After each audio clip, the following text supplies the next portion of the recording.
This week's Gospel reading includes the famous parable that likens the kingdom of heaven to a treasure buried in a field, which a person finds, hides again, and then joyfully sells all that he has in order to buy that field and possess the treasure. This parable makes me think of a famous Hasidic story. It's one that's told in a few different ways and attributed to several different sources, but it generally goes like this.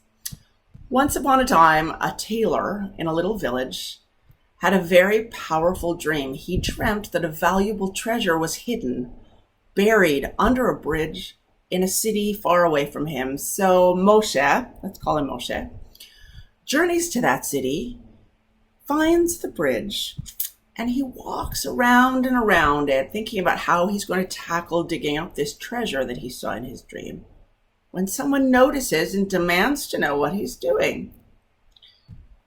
The tailor kind of debates what to do, and finally he tells his secret to the man, who promptly bursts into laughter. "You crazy dreamer. I also dreamt that a valuable treasure lay buried under the house of Moshe the tailor. But am I going to set off on a journey there?" At which point, Moshe immediately takes his wagon, hitches his horses, and hurries back home to dig in his own backyard. And there he discovered the treasure. At the sight of it, Moshe declared, "Now this mystery has been revealed to me. The treasure had always lain buried in my house, but I had to leave my town and wander far away in order to discover it in my own house." Now, obviously, there's no real connection between the parable and this story, but I think the two work really well together in helping us to find something meaningful. Moshe learns that what he seeks wasn't as complicated as he anticipated. Sometimes, perhaps like the prodigal son, we have to travel far to find that our real treasure was waiting for us at home all the time. This week, we just started reading the book of Deuteronomy in synagogues, and so in a few weeks, we will arrive at this powerful reminder in chapter 30.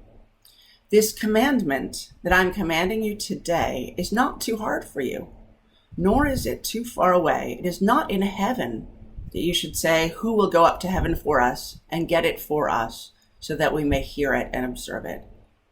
Neither is it beyond the sea that you should say, "Who will cross the sea and get it for us so that we may hear it and observe it?"